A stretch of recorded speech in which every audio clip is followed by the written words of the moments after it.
If you've ever dealt with two team members who just can't get along, or maybe a high performer who's got a bit of a bad attitude, you're not alone.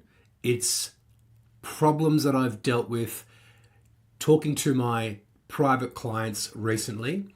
So I thought I would talk about those common people issues in this episode, because being a good or a great commercial real estate principal really comes down to how you lead and deal with your people. And when conflict or underperformance or perhaps lack of boundaries shows up in your business, it's a test of your leadership. So I want to show you how you can pass the test with flying colors in this episode.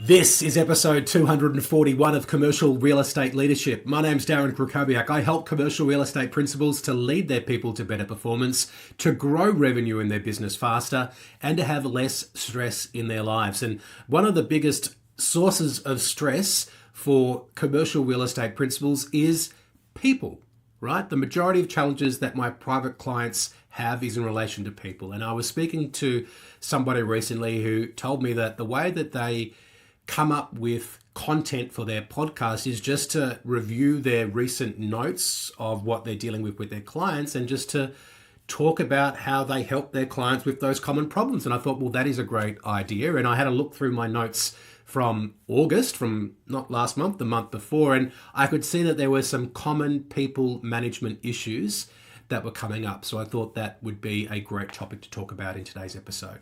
So I guess I want to frame this by saying that addressing conflict head on is the point, okay? When you avoid conflict, it leads to resentment for the people who perhaps don't appreciate the conflict that's going on, including people on the sidelines. It can lead to disengagement and also employee turnover. And when there is conflict, when there is bad behavior, when people aren't acting in accordance with the values that you have established for the business, that really kills the culture that you want to protect and grow. Now, I want you to know that when conflict does occur, it's not necessarily your fault, okay? So don't feel like you're a failure as a leader when there is conflict or poor performance or poor behaviors. What the point is, when you see this behavior, it's about how you respond. It's about how you handle it. And that is the reflection of you as a leader. So you're not a bad leader because there's conflict or there's issues. You're just a good one if you know how to handle it and if you don't avoid it. Because addressing these issues does take energy, right? And I get that. But ignoring these issues just is going to cost you more in the long run. It's the classic case of a stitch in time saves 9. Because ignoring these issues doesn't make them go away. It really sends the message that bad behavior is tolerated, and it creates that bigger problem for you to deal with in the future. So let's talk about 3 issues or scenarios, and I'll change the circumstances a little bit to protect the guilty. And I hope that some of the advice that I help my clients with might be helpful to you as well. So the first scenario I want to talk to you about is when you've got 2 team members who just can't get along, right? There's this ongoing conflict. It might be that there's a clash of personalities, breakdown in communication, or misaligned expectations. And that tension is affecting morale, not only of those 2 warring parties, but of people around them. It's also dragging down productivity. So I recommended to a client who was dealing with this recently a bit of a framework for how to address conflict both individually with the 2 parties, one by one, and also to bring them together. So let's talk about the conversation with the individuals. Now, I want to point out here is you might know deep down who the real problem is and who's more at fault, but I think the first step is to listen and to gather the facts, right? And to resist the urge to pick a side. Your job is to resolve the tension, not to escalate it by making someone feel like they're guilty before proven to be, right? So listen by looking to understand all sides without judgment, and also ask open questions that really show that you are open to understanding the issue as opposed to leading questions, and practice active listening and listen in entirety to what people have to say. So after you've listened, I think then we want to clarify roles. So conflict sometimes arises from unclear expectations.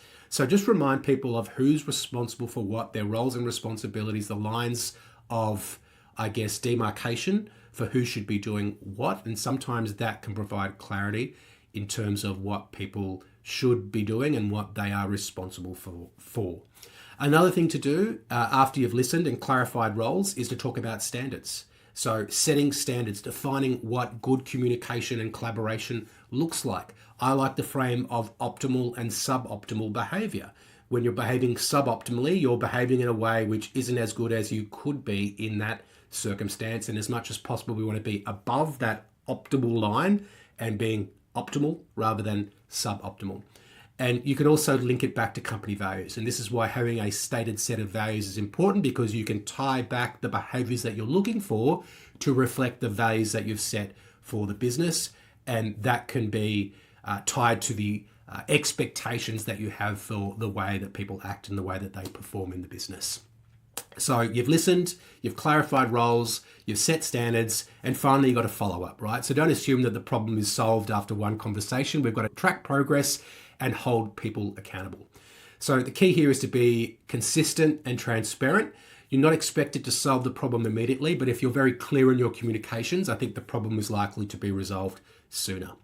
So that's how you can have a conversation with one person. You may also decide, if appropriate, to bring two individuals together. I would speak to them both separately first, and if you think that it can be resolved more quickly by bringing people together to identify, what is the commonality, what are the shared goals, and to set some foundations for what optimal behavior and mutual trust looks like, have a conversation and ask questions like, what do you need from each other to work together effectively?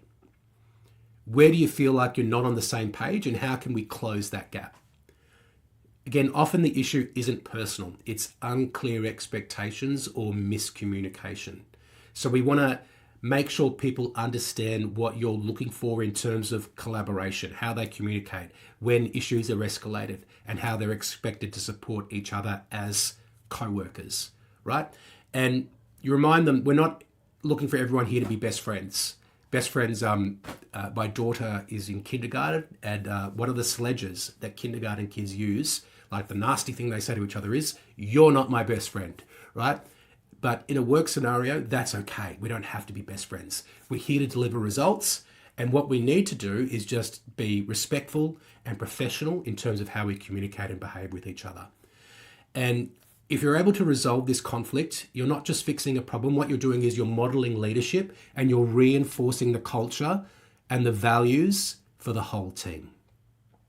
So that's the scenario of dealing with two warring employees and how you might like to resolve that.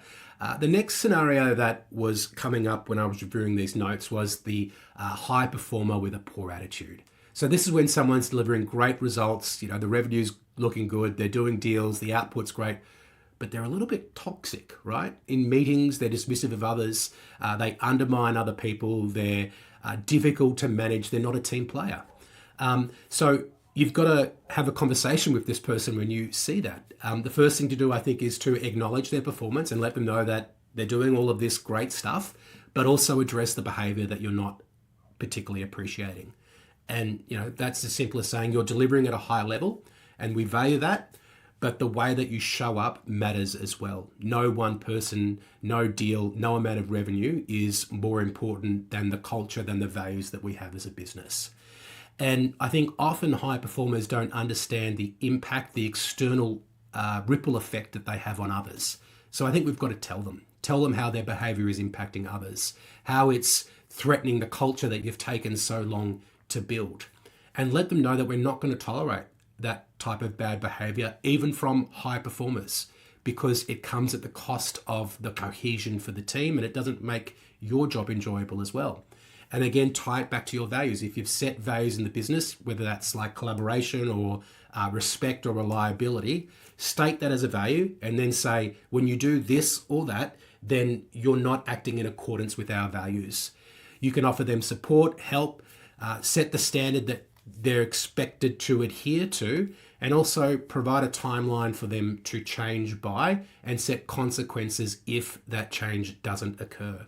Because sometimes protecting the culture means having tough conversations with top performers, because The standard you walk by is the standard you accept. Sometimes top performers think they're exempt. Or I've heard some people say, oh, well, what we want to do is sort of quarantine this person and we can somehow just limit the amount of contact that they have with everyone else in the business, and then we can limit the fallout from how toxic they are. But I don't think that works, and I don't think that's appropriate. You've got to address the issue head on, and if they're not able to act in a way which is in accordance with your values, then you've got to find a way to replace that revenue by employing someone who is. Because, again, no one person should be bigger than the culture that you're looking to create and protect inside your business. The third scenario that I've been helping a client with recently is lack of boundaries. So this particular client loves being approachable, loves helping their team, loves being available, quite responsive with replies, happy to provide that reassurance, happy to resolve issues on behalf of their team. But that, and again, this is sort of like our last episode where we talked about you should execute or escalate. It creates a bottleneck in the business. And when this is happening, when people are relying on you too much, it's not their fault. It's in response to the way that you've been training them to behave, right? Being a supportive leader doesn't mean that you do everything for everyone else or say yes all the time, okay? You're slowing them down by forcing them to come to you, and you're limiting the results that the business can achieve by making yourself the bottleneck, right? So as we talked about in the episode last week, we want to find ways for people to take ownership of problems by deciding when they can own an issue, when input is needed, when approval is required, and reminding them that they often have the right answers. So when they are coming to you with questions, just say, well, what do you think would be the right answer? And if you can see that they've got the answers, then you can give them license to start to execute without having to come to you with every little problem. So yes, be accessible, be available, provide support, but don't be a bottleneck, right? Set boundaries so your team can step up. And if you are also, this particular case, there was communication outside of normal business hours. I think we want to let people know what rises to the level of an issue which would justify a text on, let's say, a Sunday evening, okay? So, look, when we've got any of these issues, and these are clients, people who are working with me, so problems still come up, right? It doesn't mean you're a failure. It doesn't mean you're a bad leader. It's just a signal. It's an opportunity for you to be a great leader by responding and acting in a way which can protect, preserve, and grow the culture that you've spent so long trying to build. So maybe one of those three stories had some resonance or relevance for you. I'd love to hear from you about what's the biggest people challenge that you've faced in your business. You can send me a message on LinkedIn, or you can DM us on Instagram at cresuccess. Let me know how you resolved it, or maybe you're dealing with a challenge currently, and one of the insights that we've shared in this episode might be a bit of help for you to deal with that issue. I'd love to hear about that as well. That is our episode for today. Thank you so much for listening, and I will speak to you soon.